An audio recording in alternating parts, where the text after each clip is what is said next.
La salle d'audience est censée être un théâtre de justice. Pourtant, le spectacle de cet adolescent et de cet homme, dont le cœur semble plus froid que l'azote liquide, fait froid dans le dos. D'autres pensent qu'il s'agit d'une scène où ils peuvent exhiber leurs crimes comme des insignes d'honneur. Mais il y a aussi des personnes qui redéfinissent le mot « froid ». Ils ne manquent pas seulement d'empathie, ils n'en ont probablement jamais entendu parler. Dans cette vidéo, nous nous intéresserons aux tueurs qui se sont distingués par leur comportement froid au tribunal. Randall Moore. Randall Moore a été reconnu coupable de l'enlèvement, du viol et du meurtre de son ex-femme, Terese Ann Lynch Moore, le 11 novembre 2009. Il a également été reconnu coupable d'avoir tenté de tuer l'agent de police Todd Rowland, qui répondait à des appels à l'aide provenant de leur ancien appartement. Moore a enlevé Terese Ann sur un parking de Target. Il l'a emmenée dans son appartement, où il l'a agressée sexuellement avant de lui tirer une balle dans le visage alors qu'elle implorait sa vie. Terese Ann avait quitté Moore 1 mois plus tôt et avait obtenu une ordonnance de non-contact à son encontre. Moore avait un long passé de violence. Plusieurs autres femmes de Des Moines l'accusant de harcèlement, de traque et de menaces violentes. Randall Moore a été condamné à 3 peines de prison à perpétuité consécutive pour le meurtre de Terese Ann et à 25 ans de prison pour avoir tiré sur l'agent Rowland. Lors de sa condamnation, Randall Moore n'a montré aucun remords pour le meurtre de son ex-femme. Il a déclaré qu'il ne regrettait pas la mort de sa femme et qu'elle aurait pu être évitée s'il avait été autorisé à voir son enfant. Il a ajouté que la famille de Terese Ann ne reverrait plus jamais l'enfant. Moore a également insulté la mère de Terese Ann, Sheila Lynch, lors de sa déclaration d'impact sur la victime. Il a crié que Terese Ann la détestait et l'a traitée de perdante, lui disant de lire les journaux pour s'en convaincre. Avant le prononcé de la sentence, Moore a fait une déclaration qui a duré près de 11 minutes. Il s'est excusé auprès de Todd Rowland pour lui avoir tiré dessus, reconnaissant qu'il aurait pu tuer Rowland ce jour-là, alors qu'il était allongé sur le sol derrière la voiture de police. M. Moore a indiqué qu'il avait choisi de ne pas tirer sur M. Rowland à plusieurs reprises, parce que ce dernier n'avait pas sorti son arme. Il a ajouté que si Rowland avait sorti son arme, Moore aurait été accusé d'un autre meurtre. Madame Moore a également exprimé l'espoir controversé de voir se multiplier les cas où les personnes qui empêchent leurs conjoints de voir leurs enfants subissent des conséquences similaires. Le juge Joel Novak a réagi à la déclaration de M. Moore en disant qu'il était heureux que ce dernier ait eu la possibilité de s'exprimer. Il a souligné que si les gens ne savaient pas encore quel genre de personne était Moore, ils le sauront certainement après sa déclaration. M. Novak a qualifié M. Moore de lâche qui s'en prend à des femmes innocentes. Il a ajouté qu'en 31 ans de carrière, il n'avait jamais vu quelqu'un comme Moore et qu'il espérait ne jamais le revoir. Après la condamnation, Sheila Lynch a déclaré que Moore avait fait preuve d'arrogance à l'égard du tribunal et de l'ensemble de la procédure. Comme Moore, le prochain membre de cette liste a fait preuve d'arrogance au tribunal. Toutefois, contrairement à lui, il a ri pendant sa condamnation. Michael Swanson. Michael Swanson est un adolescent du Minnesota qui a été reconnu coupable d'avoir tué 2 employés d'une supérette dans l'Iowa en 2010. Le 15 novembre 2010, il a abattu Vicky Bowman Hall et Sheila Myers. Swanson avait 17 ans au moment des faits. Son équipe de défense a prétendu tout au long du procès qu'il était atteint d'une maladie mentale et qu'il ne savait pas ce qui était bien ou mal. Cependant, le psychiatre Michael Taylor a témoigné que Swanson n'éprouvait aucun remords pour ses crimes et qu'il était conscient de ses actes. Taylor a indiqué que Swanson ne souffrait d'aucune maladie psychiatrique diagnostiquée et qu'il était tout à fait capable de connaître la nature de ses actes et de faire la distinction entre le bien et le mal. En fait, lorsque le verdict a été prononcé, on a vu Swanson sourire et rire dans la salle d'audience. Il avait dit à Taylor qu'il n'avait aucun remords pour ses crimes et qu'il était fasciné par la mort et la violence depuis l'âge de 13 ans. Il a également révélé que son plan initial était de tuer ses parents à l'âge de 18 ans. À la suite de sa condamnation pour les meurtres de Bowman Hall et de Myers, Swanson a été condamné à 2 peines de prison à perpétuité. Cependant, comme il était mineur au moment des faits, sa peine a été commuée en 60 ans de prison par le gouverneur Terry Branstad à la suite d'un arrêt de la Cour suprême qui a supprimé les peines de prison à perpétuité automatique pour les mineurs. Pendant qu'il purgeait sa peine, Swanson a été impliqué dans une violente agression contre un autre détenu. Avec un autre détenu, Michael Ivester, Swanson a tailladé le cou d'un codétenu à plusieurs reprises à l'aide d'une arme blanche. La victime a dû subir des points de suture pour 15 lacérations. À la suite de cette agression, Swanson a été condamné à 25 ans de prison supplémentaire pour tentative de meurtre. Si vous pensez que Michael Swanson aime les crimes et les commettre, attendez de voir le prochain tueur. Michael Elijah Adams. Michael Elijah Adams, également connu sous le nom de Dirty Mike, était soupçonné d'être un tueur en série. Il l'admettra plus tard lors d'un entretien en prison avec Mark Holmberg. Adams a déclaré qu'il avait commencé à sauter des trains à l'âge de 14 ans et qu'il avait assassiné plus de 16 compagnons d'infortune. D'autres publications ont rapporté qu'il avait déclaré que ce chiffre se situait entre 16 et 30. Il a affirmé que certains des homicides étaient à la conséquence de mauvaises transactions de drogue ou que les victimes avaient violé les règles de la Freight Train Riders Association. Cette association est un groupe de vagabonds fondé par des vétérans du Vietnam en colère. Adams a affirmé qu'il avait reçu l'enseignement d'un membre éminent, John Dogman Tony Boris. Il a décrit la FTRA comme les grands chiens qui restent à la frontière et qui sont vicieux avec les armes à feu, la drogue et les filles. Il transportait de grandes quantités d'héroïne par voie ferrée et vendait même des stupéfiants. Il a été suspecté d'homicide au Texas, à Washington et ailleurs. Il a avoué avoir assassiné Robert Allen, Bobby Chassereau à Richmond, en Virginie, en 2006. Chassereau a été découvert battu à mort dans un camp autour du poste d'aiguillage d'Aka. Adams a affirmé avoir tué Chassereau parce qu'il n'aimait pas son style de vie. Mais l'inspecteur Thomas Holsinger a soupçonné un vol de drogue. Adams a déclaré qu'il était opposé à la peine de mort et qu'il ne voulait pas purger sa peine dans les prisons californiennes les plus dures. Il a qualifié la prison de Virginie de retraite. Adams s'est dit fier de ses actes et a affirmé qu'il rendait un service public en tuant certains des rebuts de la société. Il a également déclaré qu'il était un membre essentiel de la société. Adams a des tatouages de la plupart des personnes qu'il a tuées sur son visage, ses bras, son cou et sa jambe. Il affirme n'avoir aucun regret ni aucune culpabilité, décrivant sa vie comme 30 ans de dérapage. Il a déclaré qu'il avait un passé brutal et que ses victimes étaient des marginaux que l'on oubliait facilement et que l'on ne remarquait parfois même pas. Les meurtres avaient souvent lieu dans des endroits isolés, avec peu de preuves ou de témoins. En plus des meurtres en série présumés, Adams a un casier judiciaire qui comprend le vol, la possession de marijuana, le trouble à l'ordre public, l'agression avec une arme et les voies de fait graves sur un agent correctionnel. Adams a été arrêté le 4 juillet 2019 pour avoir poignardé et tué Elijah Almin, 17 ans, dans une supérette de Phoenix. Adams a déclaré qu'il avait poignardé Almin parce qu'il avait eu peur en entendant la musique rap de l'adolescent. Il a cité des attaques antérieures perpétrées par des personnes qui jouaient du rap. Adams est mort en captivité en avril 2021 à l'âge de 29 ans. Le médecin légiste a déterminé que la cause de la mort était naturelle, probablement due à des arythmies cardiaques. Alors que Dirty Mike a tué plus d'une douzaine de personnes au cours de sa vie, la personne suivante a tué à peu près le même nombre de personnes en une seule journée. Nicolas Cruz. Nicolas Jacob Cruz a commis la fusillade la plus meurtrière de l'histoire des États-Unis dans un lycée. C'est l'un des parents des victimes de Nicolas Cruz. On lui a diagnostiqué un TDAH et un trouble oppositionnel avec provocation. Il a changé d'école 6 fois en 3 ans et s'est fait expulser du lycée Marjory Stoneman Douglas en 2017 pour des problèmes de discipline. Les psychiatres ont suggéré qu'il soit admis dans un centre de traitement résidentiel de manière involontaire, mais cela ne s'est pas produit. Cruz a acheté un fusil de type AR-15 en février 2017 et possédait également d'autres armes. Puis, le 14 février 2018, il a attaqué son ancienne école, le lycée Marjory Stoneman Douglas, tuant 17 personnes et en blessant 17 autres. Cruz était accusé de 17 meurtres et a été maintenu en détention sans caution. Après sa comparution devant le tribunal, il a été placé en cellule d'isolement pour surveiller son suicide.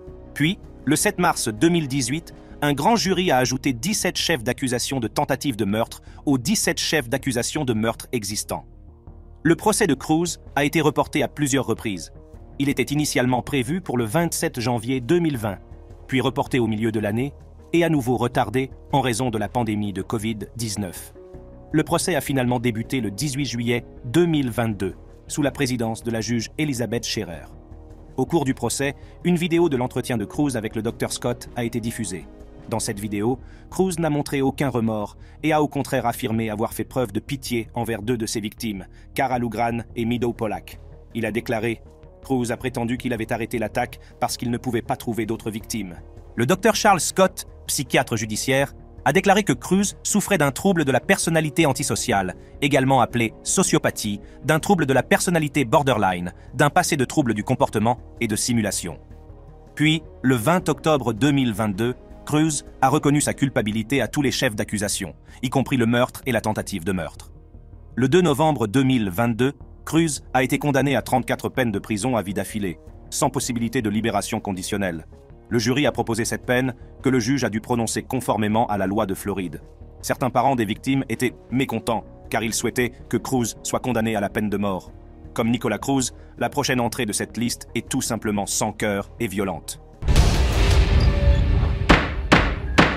Ricky Brown. Ricky Bernard Brown a été impliqué dans une prise d'otage le 2 octobre 2019. Il est entré dans le South Carolina Vocational Rehabilitation Center sur Evans Street à Newberry, un bureau gouvernemental qui aide les personnes handicapées à trouver un emploi. Brown était armé d'une arme de poing et a tiré un coup de feu dans le plafond. Il a ensuite pris en otage 5 employés, dont son assistante sociale. La police est appelée et, à son arrivée, 2 des otages parviennent à s'échapper par une porte arrière. La police a établi un périmètre et a commencé à négocier avec Brown. Au cours de ces négociations, 2 autres otages ont pu sortir du bâtiment en toute sécurité. Après 1 heure de négociation, Brown a libéré le dernier otage. L'équipe du SWAT s'est alors précipitée dans le bâtiment et Brown a tiré 4 autres coups de feu dans les murs et le plafond avant d'être placé en garde à vue. Heureusement, aucun des otages ou des policiers n'a été blessé au cours de l'incident. Ricky Bernard Brown avait un lourd passé pénal, notamment une condamnation antérieure pour homicide involontaire en 1997 998, pour laquelle il a purgé une peine de 20 ans de prison. Il a été libéré de la surveillance communautaire en mai 2018. En outre, Brown a été suspecté dans une affaire de tentative de meurtre à Newberry en avril 2019, mais les charges ont été abandonnées faute de preuves suffisantes. Après la prise d'otage d'octobre 2019, M. Brown a dû répondre de plusieurs chefs d'accusation graves, notamment enlèvement, possession d'une arme, détention d'une arme lors d'un crime violent, détention d'une arme en tant que criminel condamné, tir avec une arme à feu dans la ville et résistance à l'arrestation avec une arme mortelle. Au cours de l'audience de libération sous caution, alors qu'il quittait la salle d'audience, Brown a fait un commentaire à un officier. Il a suggéré que l'officier aurait dû être en première ligne et qu'il aurait dû lui tirer une balle dans le visage. Cette déclaration a donné lieu à une accusation supplémentaire de menace à l'encontre d'un fonctionnaire. Les détails spécifiques de cette accusation et de son issue ne sont pas disponibles, mais il est clair que cette déclaration a été considérée comme une menace crédible à l'encontre d'un agent des forces de l'ordre, ce qui entre dans la catégorie des menaces à l'encontre d'un agent public. Ricky Bernard Brown a été condamné à la prison à vie sans possibilité de libération conditionnelle en vertu de la loi de la Caroline du Sud, dite des 2 coups, qui prévoit une peine de prison à vie sans possibilité de libération conditionnelle en cas de 2e infraction, la plus grave. L'enlèvement et l'homicide involontaire sont tous 2 considérés comme des crimes les plus graves en Caroline du Sud. Brown a indiqué qu'il souffrait de problèmes de santé mentale lors de la prise d'otage. Lors de l'audience de libération sous caution, il a également déclaré qu'il avait besoin d'un soutien en matière de santé mentale. Par rapport aux tueurs que nous avons vus jusqu'à présent, le prochain pourrait bien être le pire. Bryce Rhodes, également connu sous le nom de Rambo, était un rappeur de Louisville, dans le Kentucky. Il s'est fait connaître en tant que criminel après avoir été accusé et condamné pour 3 homicides. Avant ces meurtres, Rhodes avait des antécédents de violence domestique, d'agression, de cambriolage, de vol, etc. Il avait été en probation pour agression domestique en 2013 et 2014. Malgré son passé criminel, Rhodes n'était pas surveillé de près par la police de Louisville. En mai 2016, Rhodes a été associé au meurtre de 3 personnes.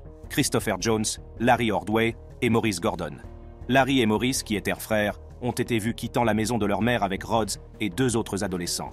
Leurs corps ont été découverts le lendemain dans l'arrière-cour d'une maison vide où ils avaient été battus, poignardés et brûlés. Rhodes a été désigné comme le principal suspect et 2 adolescents qui étaient avec lui, Anne-Joanne Carter et Jackorey Taylor, sont devenus des témoins importants dans l'affaire. Ils ont déclaré que Rhodes les avait incités à participer au meurtre et à faire le ménage par la suite. Par ailleurs, Rhodes était lié au meurtre de Christopher Jones, commis quelques semaines plus tôt. Rhodes pensait que Jones était quelqu'un dont la tête était récompensée, mais il s'est trompé de personne. Bryce Rhodes avait des antécédents de comportement erratique et perturbateur pendant les procédures judiciaires. Il a proféré des menaces et des accusations à l'encontre de juges, d'avocats et d'auxiliaires de justice. Examinons quelques-uns des échanges et des comportements les plus marquants. Dans cette vidéo, on le voit tenter d'énerver les parents des victimes. Il continue à les énerver avant d'échanger des mots avec le juge. Rhodes a accusé le juge, Charles Cunningham, d'être raciste et membre secret du Ku Klux Klan. Il a également accusé le juge Cunningham et le procureur d'avoir une relation sexuelle. Il a fait preuve d'un comportement agressif envers son avocat, Brendan McLeod, lui crachant dessus lors d'une audience. En raison de son comportement erratique, Rhodes a été immobilisé dans la salle d'audience à l'aide d'un masque anti-crachat et attaché à une chaise de contention. Lors de sa condamnation, Rhodes est sorti sans dire un mot, ce qui a été remarqué par les familles des victimes. Malgré les arguments de son avocat, qui a affirmé que la police de Louisville avait injustement ciblé Rhodes, ce dernier a été reconnu coupable de tous les chefs d'accusation. Le 18 décembre 2023, Rhodes a été reconnu coupable des meurtres de Christopher Jones, Larry Ordway et Maurice Gordon. ainsi que de falsification de preuves et de mauvais traitements infligés à des cadavres. Il a été condamné à la prison à vie, sans possibilité de libération conditionnelle, toutes les peines étant exécutées en même temps. Dans sa déclaration, la juge Kaylin a souligné l'importance de la résolution de l'affaire pour toutes les personnes impliquées. Tout ce qui concerne cette affaire est horrible. Lorsque j'ai pris mes fonctions, il était très important pour moi que cette affaire soit jugée, qu'une solution soit trouvée pour les deux parties, et j'avais besoin d'en finir. Et je suis convaincu que c'est fait, que c'est terminé et que le but a été atteint. Le jury était le mieux placé pour déterminer la peine appropriée.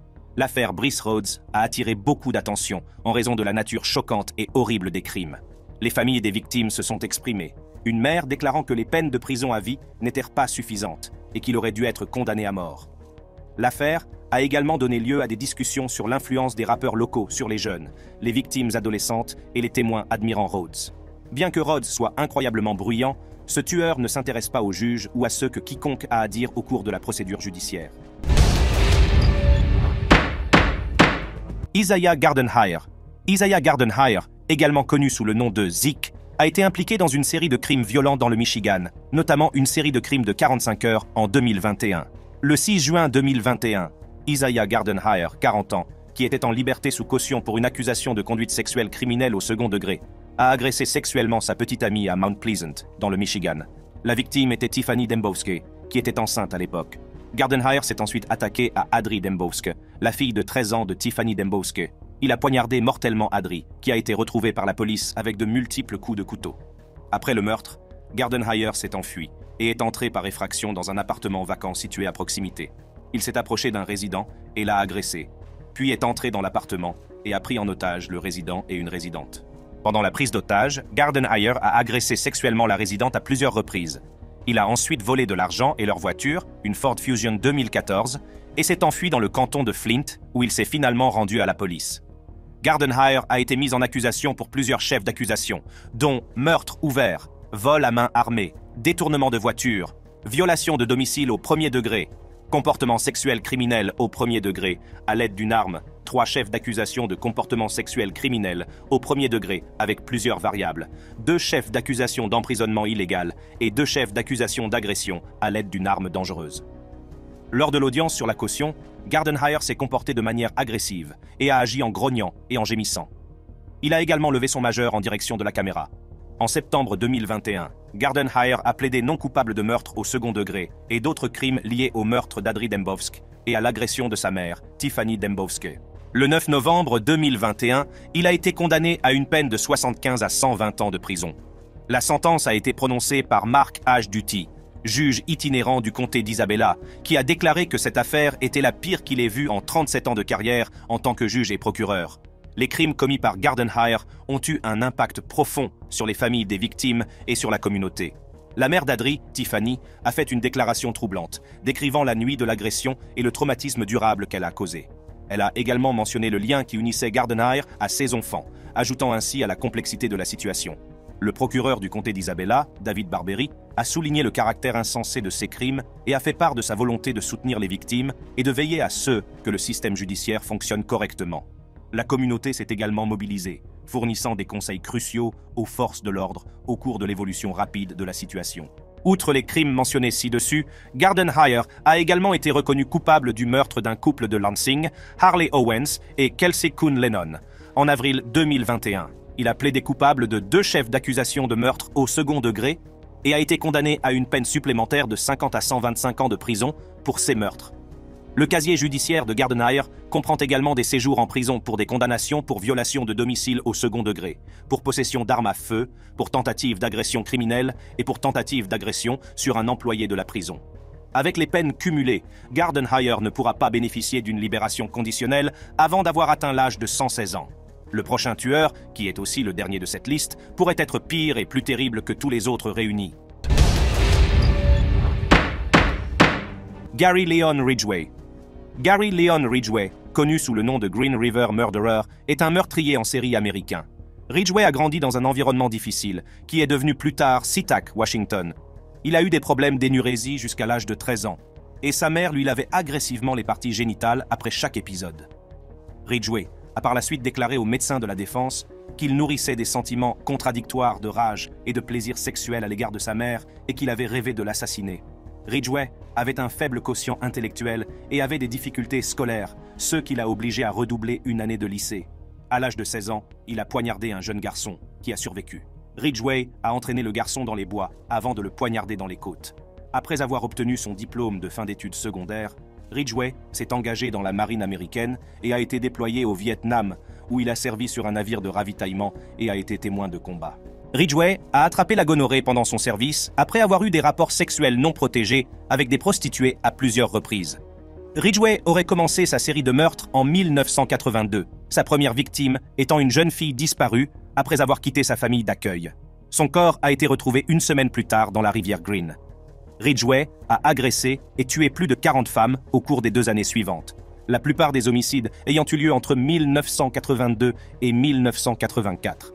La majorité des victimes de Ridgway étaient des prostituées et des adolescentes en fugue qu'il ramassait le long de la Pacific Highway South. Il leur montrait parfois une photo de son fils pour gagner leur confiance. Après avoir eu des rapports sexuels, Ridgway étranglait ses victimes, généralement avec son bras, mais parfois aussi avec des ligatures. Il tuait la majorité de ses victimes chez lui, dans son véhicule ou dans un endroit calme, avant de jeter leurs restes dans les forêts et les régions envahies par la végétation du comté de King. Ridgway revenait souvent auprès des dépouilles pour se livrer à des actes de nécrophilie. Les corps étaient souvent disposés en groupe, parfois posés et généralement nus. Ridgway polluait parfois les sites d'enfouissement avec des produits tels que du chewing-gum, des cigarettes et des documents écrits laissés par d'autres. Il a ensuite déplacé les corps de certaines victimes au-delà des frontières de l'État, dans l'Oregon, pour tromper la police. Ridgway est suspecté des meurtres de Green River depuis 1982, date à laquelle il a été arrêté pour prostitution. Cependant, les inspecteurs n'ont pas été en mesure de le relier au meurtre. Par la suite, l'amélioration des tests ADN a permis aux inspecteurs de relier Ridgway au meurtre. Il a été arrêté le 30 novembre 2001, alors qu'il quittait le fabricant de camions Kenworth à Renton, dans l'État de Washington. Le 5 novembre 2003, Ridgway a plaidé coupable de 48 chefs d'accusation de meurtre aggravé au premier degré, dans le cadre d'un accord qui lui a évité la peine de mort en échange de son aide dans la découverte des corps de ses victimes. Il a été condamné à 48 peines de prison à perpétuité consécutive, plus 480 années supplémentaires pour falsification de preuves. Ridgway a plaidé coupable d'un 49e meurtre en février 2011 à la suite de la découverte des restes de Rebecca Becky Marrero.